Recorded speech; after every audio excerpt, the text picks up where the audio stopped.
Okay, so we're holding chapter 8, Perek Het in the Tanya. In this Perek, several musagim, several Kabbalistic concepts are introduced. To those who have never studied Kabbalah, they may be difficult to comprehend, so I'll do my best to explain what they are as we go along. This particular chapter is in some ways a more elaborate description of the negative effects that can happen, that can affect the Nefesh HaElokim, the Nefesh HaBehemi. There are various types of negative influences, negative actions that can affect, can ultimately influence negatively the spiritual, divine spirit that we have, the Nefesh HaElokim, as well as the Nefesh HaBehemi, the animalistic spirit. In other words, we may start off with a clean nefesh, but as a result of our deeds, as a result of our speech, as a result of the foods we eat, we can contaminate that nefesh. We can influence it in a negative way. The way it happens is because there is a hagbara, a strengthening of the netiyot, of those inclinations, that's a better word for them, that ultimately are opposed against the tachlit. There is a purpose for what we're here. This is a purposeful life. The world was created for a certain tachlit, purpose. And in this world, since there needs to be free will, Hashem made it so that there are all kinds of entities or all kinds of negative influences that will oppose His will. So what we're saying now is that as a result of the intensification or overemphasizing these netiyot, these inclinations that aim towards the negative or the impure forces, in other words, as a result of giving more strength to those influences that are opposed to Hashem, whether it's something which is completely forbidden, or whether it's something that is permissible, but is not used in the proper way, l'shem shamayim, for example, regardless, they will have a detrimental effect on the Nefesh HaElokim, Nefesh HaBehemi. In other words, whether it's the holy, pure Nefesh, the divine spirit, or the more animalistic spirit. Regardless, there are many, many things that can lower it, that can weaken it. Let me share with you a story that took place over 240 years ago, 260 years ago or so, during the time of the Baal Shem Tov. He wanted to know who will be sitting next to him in Olam Haba, in Gan Eden, in the world to come.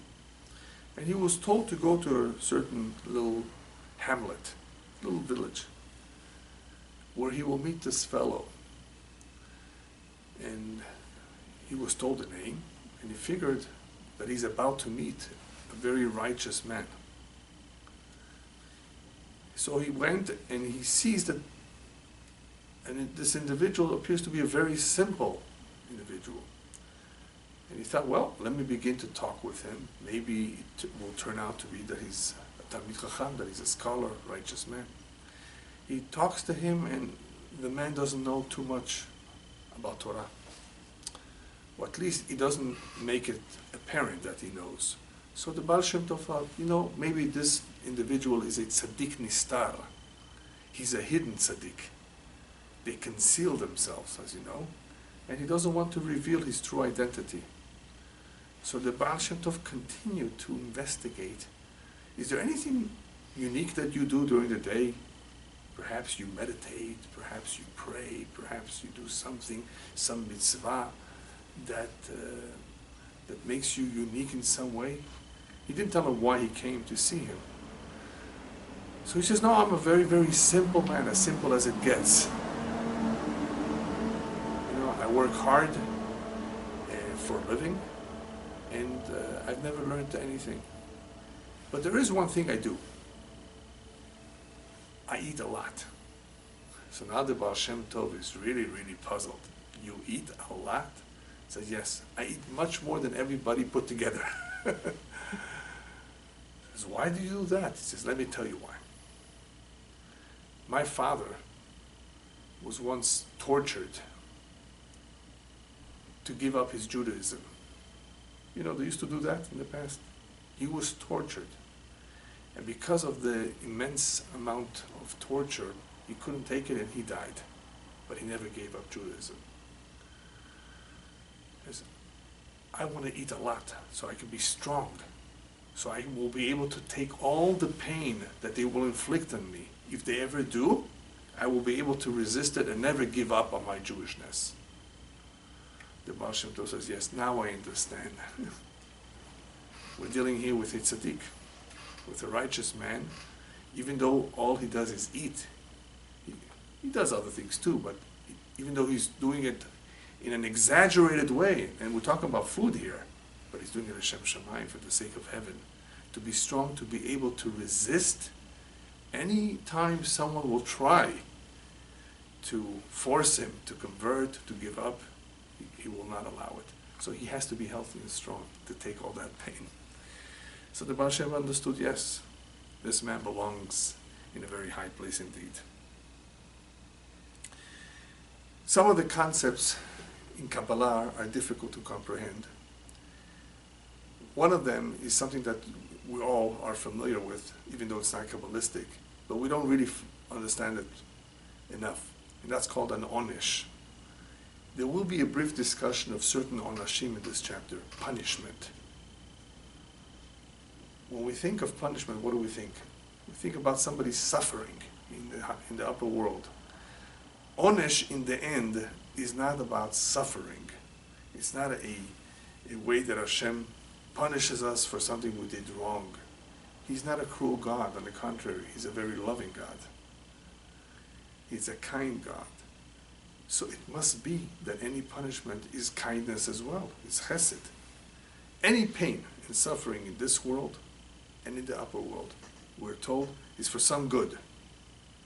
It's therefore best understood as a cleansing agent. That's the way I call it. Onesh is a cleansing agent for the neshama, whether it's here or there.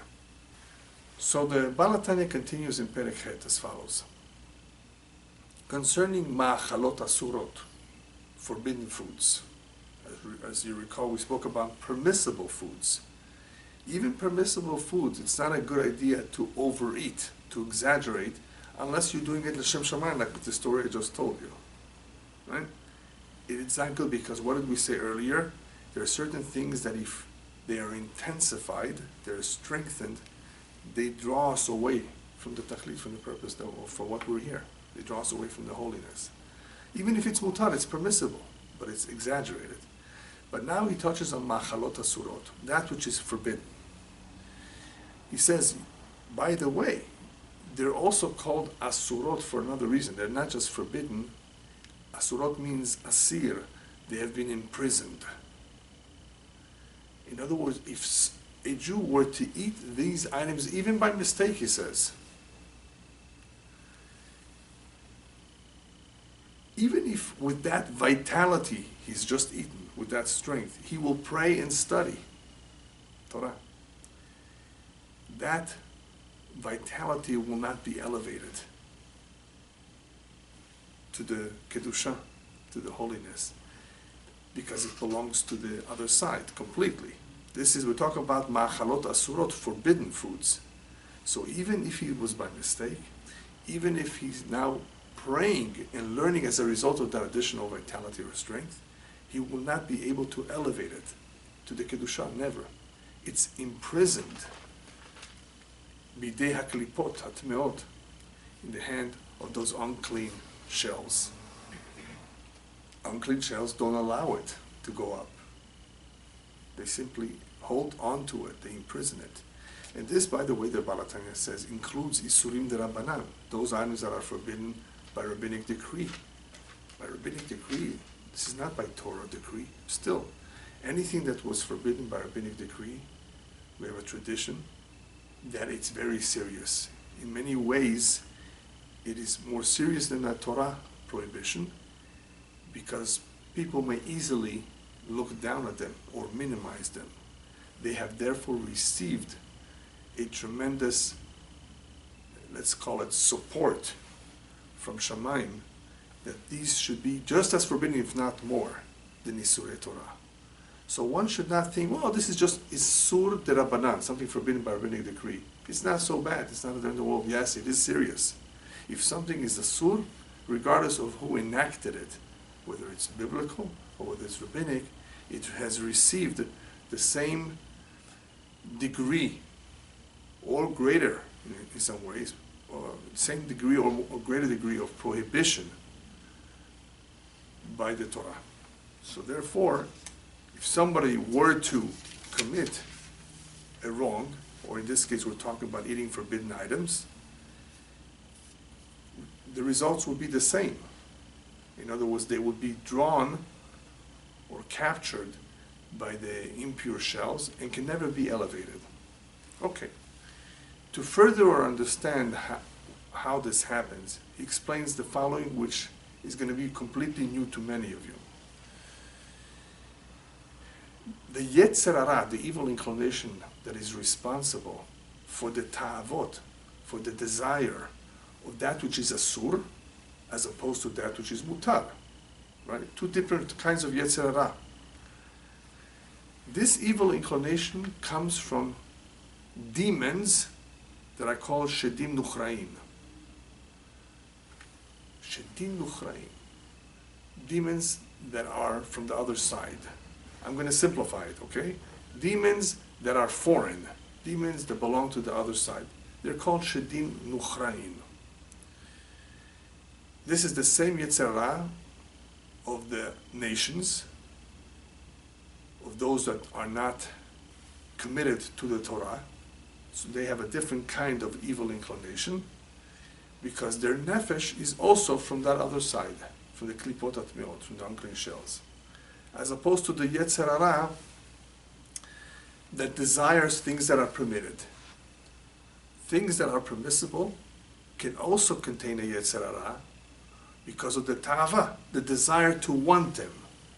If the desire to want something is not for a higher purpose, only to satisfy our bellies, that's still a Yetzer Hara. It's an evil inclination, but at least it's for things that are mutar. Where does this Yetzer Hara come from? He says, Shedim Yehudain, Jewish demons. And anybody that hears this for the first time says, what? There are Jewish demons?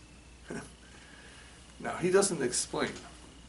These concepts are explained only in other books, in the Kabbalah and in the Zohar, a little bit. The Zohar elaborates about the different kinds of demons, and he says as follows, if you're interested. There are certain demons that are more like angels. There are certain demons that look more human. They're down here, even though they're in a different dimension. And then you have demons that are more like animals. They look like animals. The Shedim Yehudain, what is called the Jewish demons, belong to the angelic type. And because they're associated with Kedusha, with holiness, they are pretty much tied down to Torah and mitzvot. What I mean by tied down, it means that they can be affected, they can be influenced, they can be controlled even through Torah in Kedusha. Because somehow this group is related to the Kedusha. So they're called Jewish demons because they observe mitzvot. They have a very similar system, let's call it, even though in a spiritual realm, in a different dimension. But they're associated with the Kedusha as opposed to the other Shedim that are not. You have certain Shedim that are mazikim. There are certain demons that are destructive angels. Malachei Kabbalah or mazikim.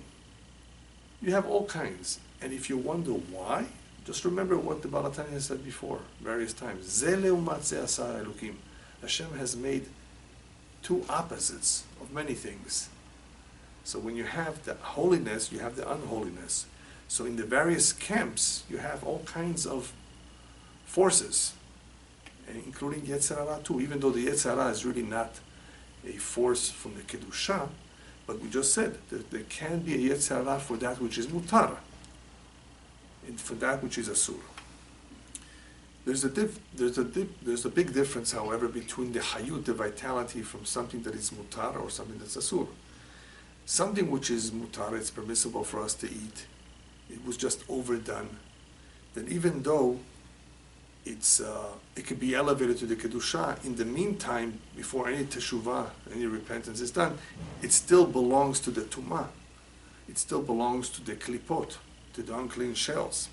And as we said last time, if you recall, when one does proper teshuvah and he elevates that vitality that he has absorbed, what is left behind? A reshimu. Remember that? A trace. A little bit of a trace is left behind, and this trace is only removed eventually when the body is interred in the grave through something called chibut hakever, the process of shaking up the body to release that reshimu, that little bit of impurities that got stuck to the body. After all the food becomes part of the dam and the basar, of the blood and the flesh. So we can elevate the vitality to the kedusha by doing proper teshuvah, so it doesn't harm us. I'm not talking about here physically harm, but spiritually. Remember, when somebody overeats, what's wrong with that? He's simply giving more koach to his ta'avot. He's giving more strength to his desires. Wrong desires. I mean, they're not exactly wrong because you need it for your physical body, but they're physical, they're not spiritual. And if you strengthen the physical, the spiritual becomes weaker. If someone puts more emphasis on the body, then he's drawing away koach that he could use for the kedusha. So that's what it means. He can eventually elevate. He cannot transform, by the way, all those calories to holy calories.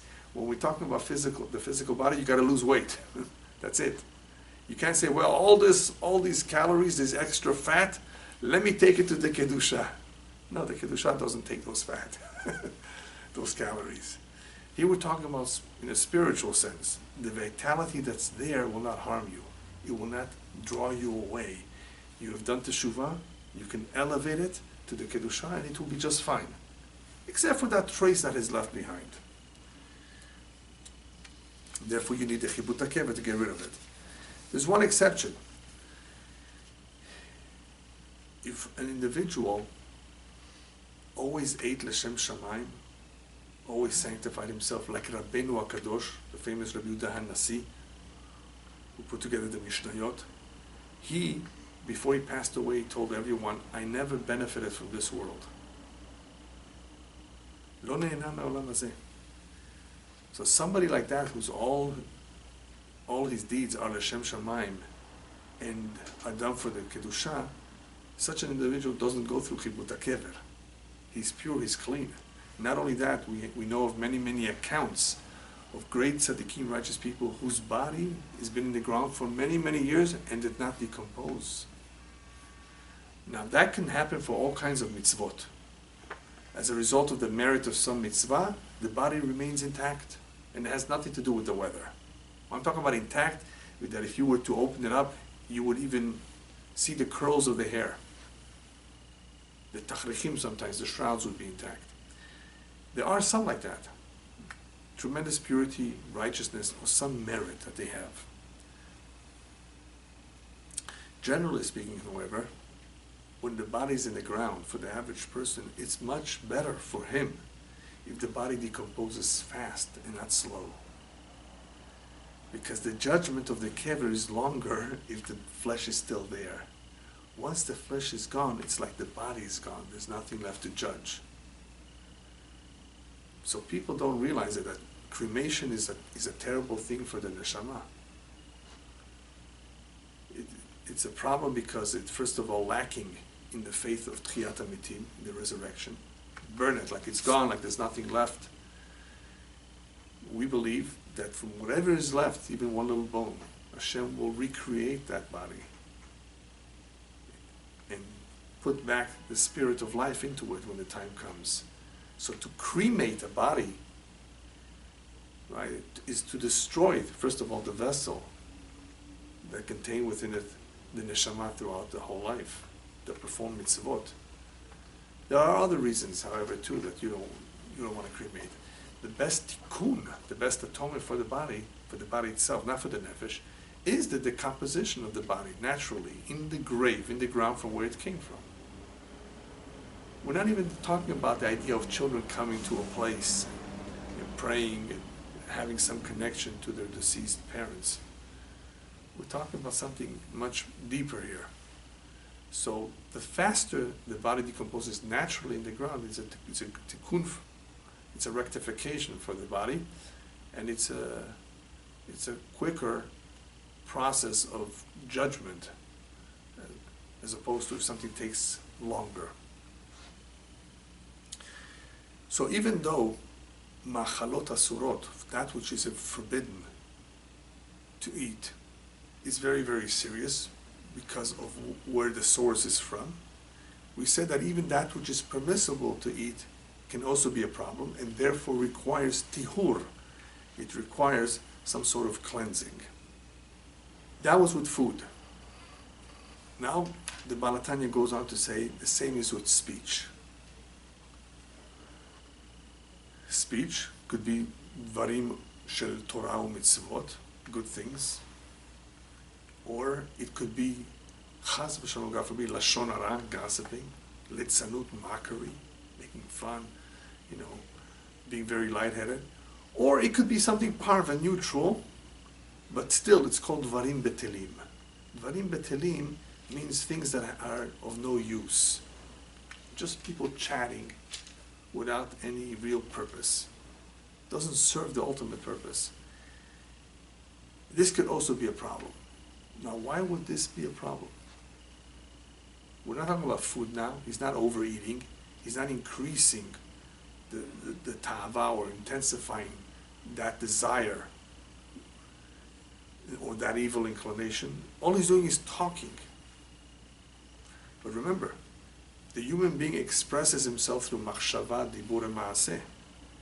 The human being can express himself through his thoughts, through his speech, and through his deeds. So speech is definitely a very important part of what we do in this life. How did we use that speech, that special power that only the human being has? Did we use it properly or did we misuse it? So he says like this, even plain speech spoken by an uneducated individual, an amaretz, who doesn't know Torah, so he has nothing better to do except to play backgammon and to talk. That kind of speech, dvarim betelim, needs a tihur as well. It needs to be cleansed. It's a different kind of cleansing, not like the body goes through the chibut kever, but it needs cleansing. A Talmid Chacham, however, a scholar who's learned in Torah, is in a much more serious position. If he chatted for no reason, if he said words that were not for some higher purpose, because of bitul Torah, at a time that he could have been learning Torah, he used that mouth for things that are totally nonsense, things that are not useful.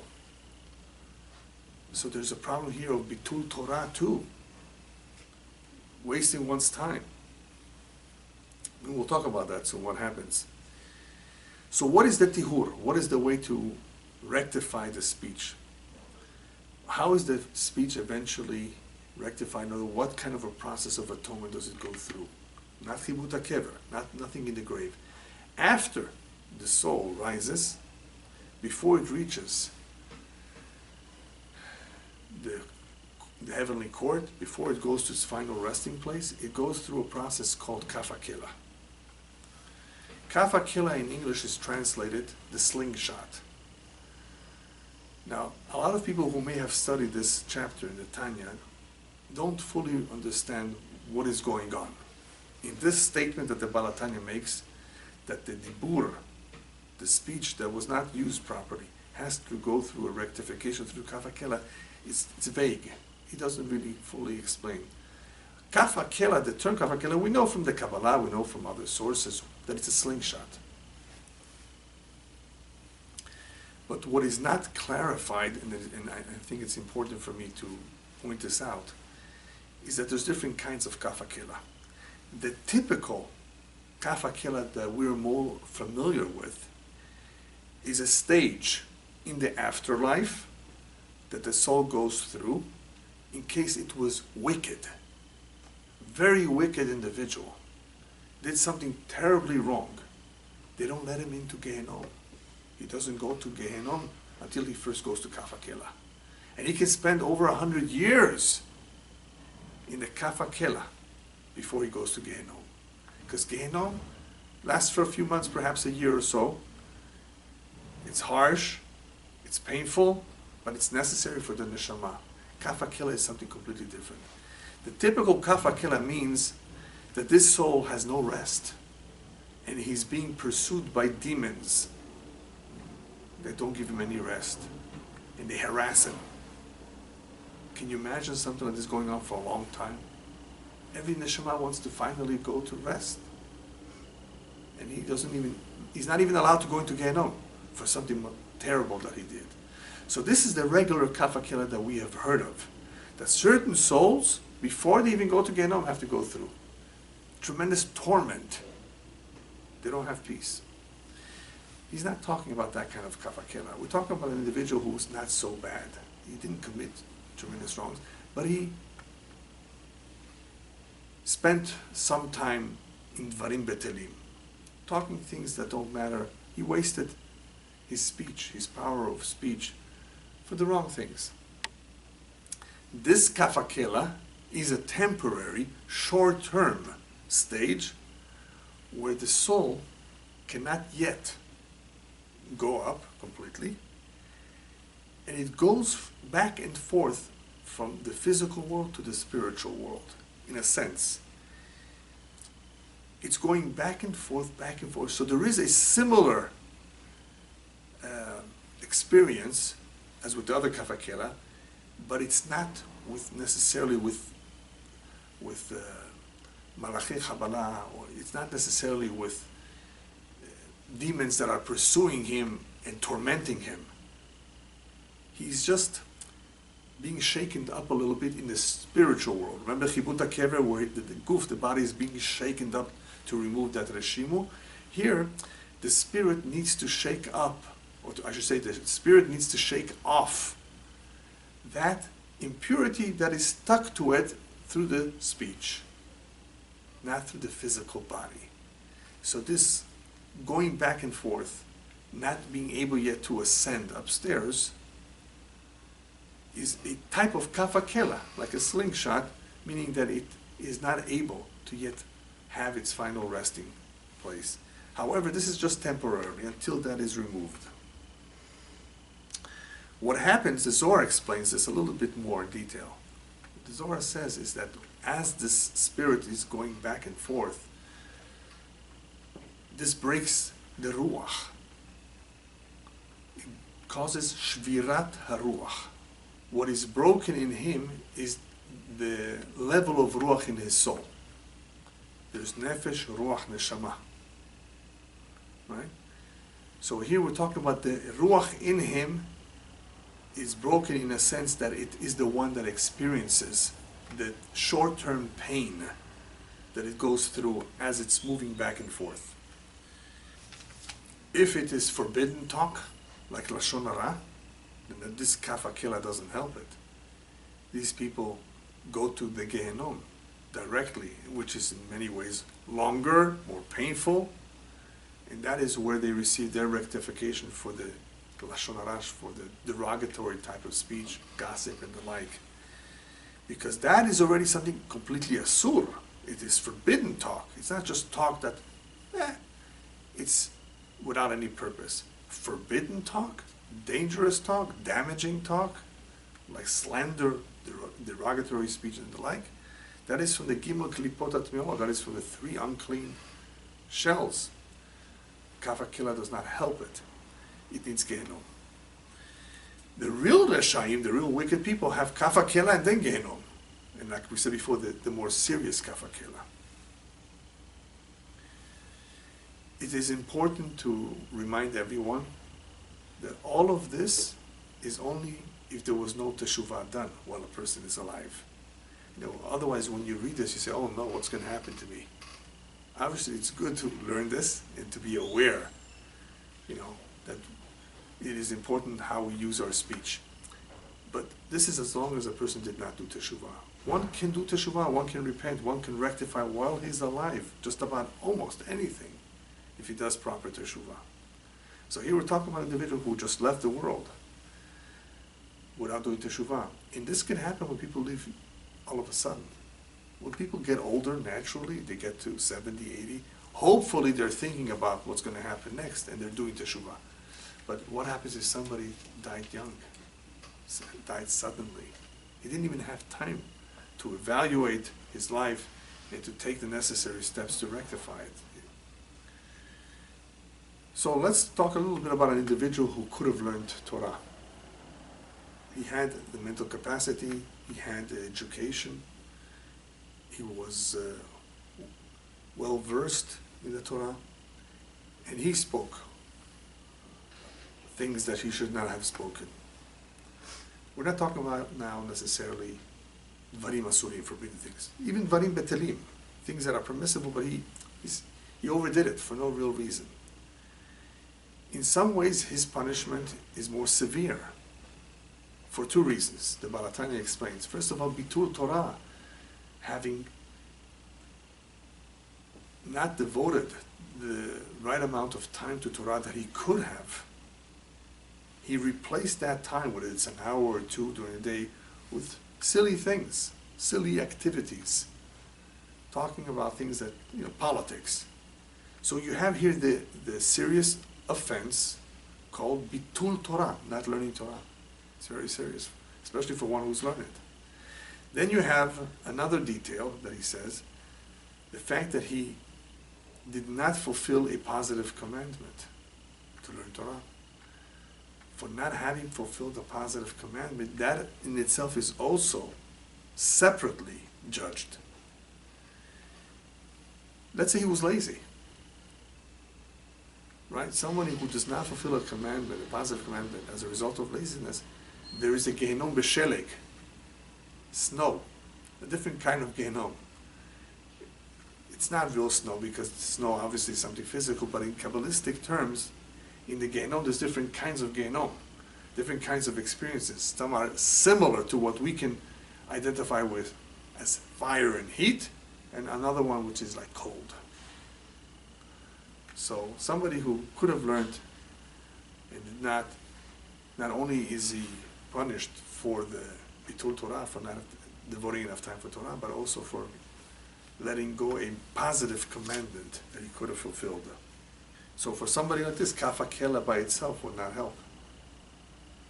His rectification, remember, Onesh, punishment is rectification, or a tikkun, or a kapara, an atonement for what the neshama needs. The neshama, in order to really fully enjoy the afterlife, because it has many merits, Hashem says, let me clean you up. Imagine, I always use the example of a bride finally coming to her wedding hall. Right before she steps in, somebody puts ketchup on her. Can you imagine? She's ashamed to go in. She doesn't want to be seen like that. She won't enjoy herself. Is there a cleaners nearby where we can send her? It's too late. What are you going to do? Replace the gown? What are you going to get a gown right then and there? So Hashem says, let me take care of it for you. Before you go into the hall, I'll take care of it. There's ways to take care of it. A lot of people experience all kinds of painful experiences in this world, which is also a tremendous chesed, an act of kindness from Hashem. Pay for it here, not there. That's always better. But if it was not paid for, let me give you an example. This is just my example. What happens if somebody has a very special merit? the merit of Kibbud Avayim. He honored his parents. You know what you get for that in this world? Long life. Long life.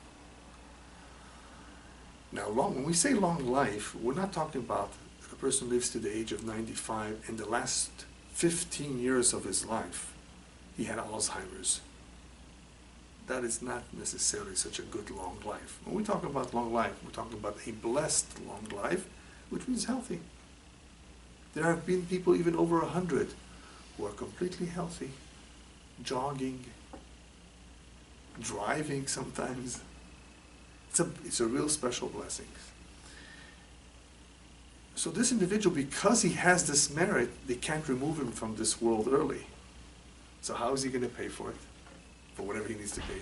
Hashem says, I'm sorry, you had this world because of some other merit. You have to pay for it upstairs. So Hashem knows what's best for us, of course. In the end, regardless of where you need to atone for it, an atonement is required unless one on his own did teshuvah. And we need to continuously repeat that point so that people not forget about that. As long as one is healthy and is aware, hopefully, of what he did, he should do teshuvah on a daily basis. Not wait, tomorrow I'll have time. No, you don't know if there will be a tomorrow. Rectify it so you don't have to go through any painful experience, any atonements. Now we come to a part of the Tanya in this chapter where he deals with a very interesting topic. It says, we spoke about Dvarim Betelim, things that are totally unnecessary. Unnecessary talk. Waste of time, waste of, you could have been learning Torah. Right? It's a shame for a person to have spent so much of his time for ridiculous things that are useless, that don't serve the purpose. But what about if one learns science or any of the scientific disciplines? We got physics, chemistry. He calls this Chochmot Umot Ha'olam. Chochmot Umot Ha'olam means the wisdom, the knowledge of the world, not Torah. It's wisdom, it's knowledge, but it's not Torah. Is that called something Dvarim Betelim? Is that something that is useless? Now, when we say useless, we don't mean completely. Obviously, it's not useless, but when we compare it to Torah, it is Bitul Torah. If he decides, let me read books on this, let me study this, he could have been studying Torah. Isn't it a waste of time? That's the question. So he says it all depends. If you're doing it for your parnasah, for your livelihood, you want to be a chemist, you want to work in a pharmacy, you want to be a doctor, right? A scientist, an astronomer. So you're doing it for your parnasah, then that's permissible, then that's okay. Otherwise, what happens? If this is not for one's livelihood, but just to study as a result of one's curiosity, this one, Chochmot Umot Olam, in many ways is much more serious than Dvarim Betelim. When one engages in talk, useless talk, politics, it's not as bad or as serious than if one learns these particular sciences. Why? So he explains that there's a very important distinction between simple talk and Chochmot Umat Ha'olam, all this knowledge. Dvarim Betelim, things that have no use, no purpose. Even the average individual who's not very learned spends a lot of time engaged in it. It's not something so damaging in itself. What does it do? It has the effect of influencing, or as he calls it, of dressing up the midot of Yesod HaRuach with the Klipat Noga. In other words, Dvarim Betelim, things that serve no purpose, have a certain degree of tum'ah with which they affect or they dress up, they give a levush, a garment, to the midot of Yesod HaRuach. Midot, let's take midot ahava and yirah, as he uses it. Love and fear of Hashem. These are midot that are known. These midot can be negatively affected through the Yesod HaRuach, the element of air in the Nefesh Eloki. The Nefesh Eloki and the Nefesh Abemi, the spiritual the spiritual soul and the animal soul are comprised of 4 elements. Remember that? We have earth, air, fire, and water. So here, as a result of misusing the speech for dvarim betelim, for nothing, for useless speech, he is affecting the midot of the Yesod HaRuach of the Nefesh. How? Through the tumah of Klipat Noga. Remember, Klipat Noga is the one that has a little bit of good and a little bit of bad. So that bad in Klipat Noga is affecting this Yesod HaRuach, the midot of this Yesod HaRuach, through dressing it or providing a garment of tumah to it.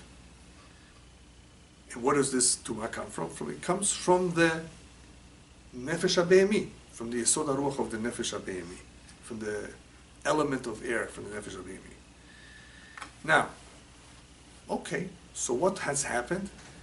The Yesod HaRuach, the element of air, has been, in a way, affected negatively. What has not happened? What has not happened is the Chokhmah Binah V'Da'at, the levels of the soul, that are Chokhmah Binah V'Da'at of the Neshama, those have not been touched. Because what are we talking about? We're dealing with idle talk, speech that serves no purpose, not bad stuff. It's still no good. It still affects. It still needs to be rectified. There's a certain tum'ah from Klipat Noga that is going to affect it negatively. But it's not something very destructive. Chokhmot umot ha'olam is a whole different story. When it comes to the wisdom and knowledge of the world, which we said can be permissible, still, if you do not do it for the right reasons, it could be very damaging even to Chokhmah Binah V'Da'at, to those levels of the soul, of the Nefesh Eloki, of the spiritual Nefesh, through the Klipat Noga of the Chokhmot. Now here he says something that most people, even if they know Tanya well, will not understand, because it's pure Kabbalah. I'll explain it briefly. We're talking about, after all, Chokhmah. Chokhmah is wisdom, knowledge. We're talking about true knowledge, although it's not Torah, but it's true. It's real. It can be useful. Where does it come from? So he adds this one extra line, he says. What did this individual learn? He learned Chokhmah Umot Olam that comes about, or that came about, during the stage of Shvirat HaKelim. In an indirect way, Mibchinat Achoraim, from the Chokhmah of Kedusha. So when you read this, he says, what is he talking about? That this Chokhmah, this wisdom, this science, scientific knowledge, came about as a result of Klipat Noga in the Shvirat HaKelim. Shvirat HaKelim means broken vessels. Broken vessels? Broken vessels is a Kabbalistic term to describe the more physical world that Hashem made that could not contain all the immense strong light of Hashem. It's so powerful that no vessel can contain it. So they broke.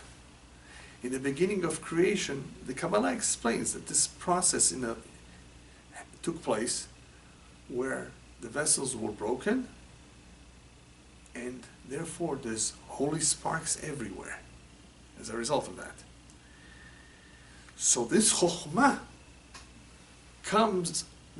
came about as a result that Klipat Noga, which has some good, remember, through stage of Shvirat HaKelim, and coming about through something that we already learned before called Achoraim.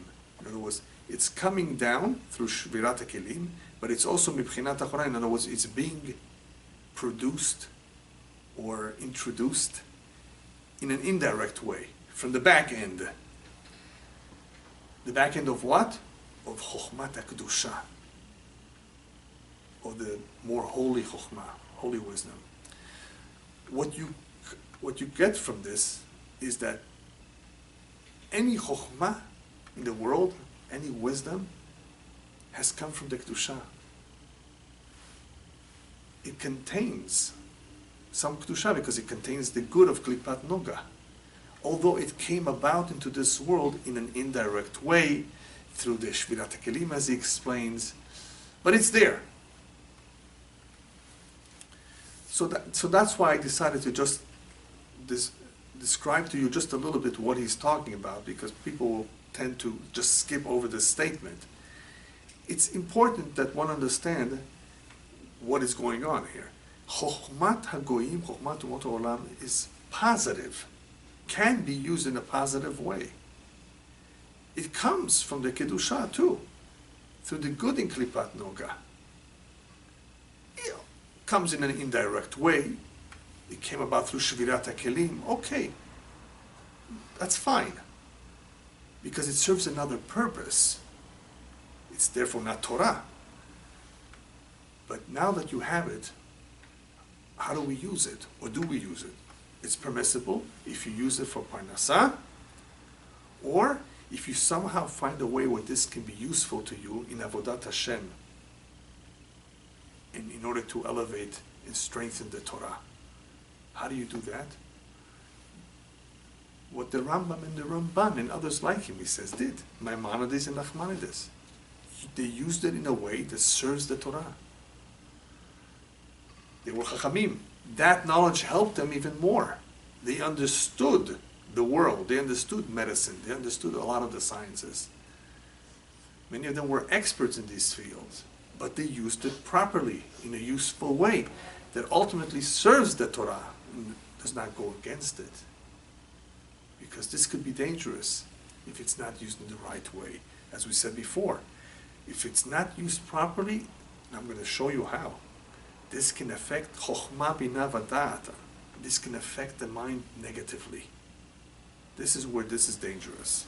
So, let me give you 2 examples of how this can affect.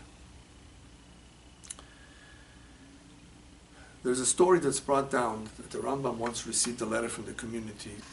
He received a letter from some community with the following question. Rabbi, can you tell us the source in the Torah? How do we know that there will be Tchiyat HaMetim? That the dead will rise? It's not clearly indicated. You know what his answer was?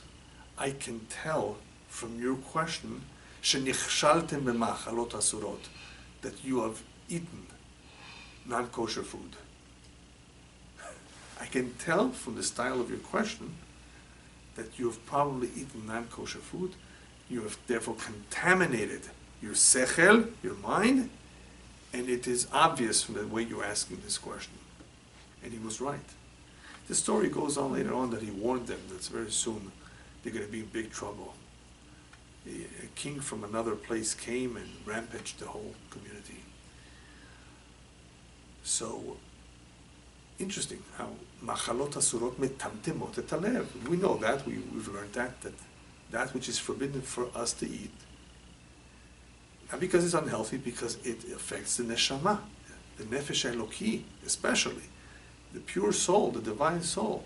If we wanted to continue to fulfill Torah mitzvot, we have to have a diet that is healthy for the soul.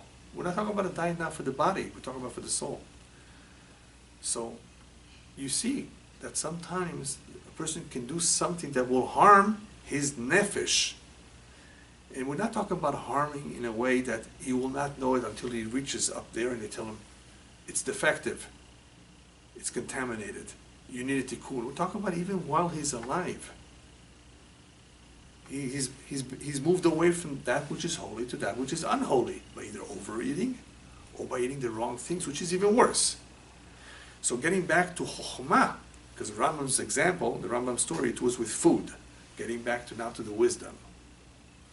Wisdom is dangerous. All that knowledge can be dangerous if it's misused. How? Let me share with you a story that happened in Israel. If you recall, in Turkey there was a big earthquake. Remember? Not too long ago, several years ago. What is an earthquake? We believe, without any doubt whatsoever, that this is Ma'aseh Hashem. It's the hands of Hashem. Nothing happens b'mikreh, nothing happens by chance. Even though there are faults, geological faults in the ground that produce earthquakes, but what triggers them? So if you speak to a scientist or one who is familiar with this particular area, seismology, he will tell you, oh, pressure has been building up over there. And over time, eventually, it will act up. What does the Pasuk say in Tehillim? Amabit la'aretz v'tir'ad. Hashem looks down to the world, and the world shakes. The earth shakes. David HaMelech is reminding us, Amabit la'aretz, when he looks down and he's very unhappy, he shakes up the ground. And I have a whole lecture on this, on why do natural disasters occur. There is a variety of reasons of why earthquakes occur. We're talking about really especially the serious ones, the ones where many people are killed, tremendous amount of damage. Innocent people. I didn't say anything about the people here, but there must be a reason. Why should Hashem allow this to happen? Anyway, so there was a radio show that was talking about the incident in Turkey. And there was a religious guy listening to this radio show. Before he listened to the radio show, he said, Marabu ma'asecha Hashem. It was incredible, in awe, to see the wonders of Hashem. It was amazing how the land, a great stretch of land, sometimes hundreds of miles, can shake an entire plate, geological plate. And what it does in a few seconds. So he was amazed, before he heard the radio show, he was amazed at the work of Hashem. What does he hear in the radio? There's a discussion among certain scientists and the one who's interviewing him. So what do you say about this earthquake in Turkey? How much was it on the Richter scale? Was it 7.2, 7.3? Yeah. And which fault is it that's crossing Turkey? Which one is it? Which fault? Where does it exactly begin? There's several faults. Where was it located? How deep in the ground? And yes, and how often do they have it? As he heard more and more the scientific explanations for the earthquake, he himself admitted, it cooled off my emunah. It cooled off his faith. He basically was so influenced or swept by this conversation that he started thinking in scientific terms instead of attributing it to Hashem. So look what this is. This is an example, a small example of Chokhmah, which is real wisdom, real knowledge base. But be careful. If it's not properly used, if one loses his focus, it could be misleading. How many scientists have become atheists? How many knowledgeable people do not believe in God because they're so immersed into science? Good science. I'm talking about good science here. I'm not talking about theoretical stuff like evolution. Real science. But they're so into the science, into the physics, that they forget, well, wait a minute, who made all this physics? There are physical laws out there. There's such beauty in creation. Look at the design. They look at the stars, they look at the galaxies, They look at all these things that are happening. They're trying to figure out if there's life in other planets. There's so much work going into it, and a lot of chokhmah, a lot of wisdom. Just to send up a spaceship there is a lot of wisdom. And they're just completely out of it. So a Jew who has Torah and understands that life is purposeful, if he gets carried away with all this chokhmah, it will damage his chokhmah bina vadat and completely lose focus. That he has a divine soul in him that is here for a very important, unique mission. It could be very, very interesting, and a lot of it is fascinating. This chokhmah is after all, from Shamayim. This chokhmah is also originally from the Kedusha, but it came in an indirect way. It's in the hands of the Umot HaOlam, of the nations of the world, much more than in our hands. And therefore, if it's studied and used for parnasah, for livelihood, for the right reasons, to strengthen the Torah, then it's fine. Otherwise, it could damage chokhmah bin avodat. Dvarim betelim, as I said before, idle talk is no good. It's a waste of time. You're using the speech in the wrong way, or you're using it in not a proper way, in not a positive way. That's also affected. The more so, if one used it for lashon hara, for derogatory speech, for the wrong things. And here's chokhmah, the brains, the most important part of the human being, with which he is able to focus and concentrate on Hashem, to know Him, to serve Him. That can become weakened, chas v'shalom, God forbid, if it is very, very much influenced in a negative way, which can easily happen through this tremendous chokhmah. So it is a powerful chokhmah. It is something that can be beneficial, but only if it's used in a positive way.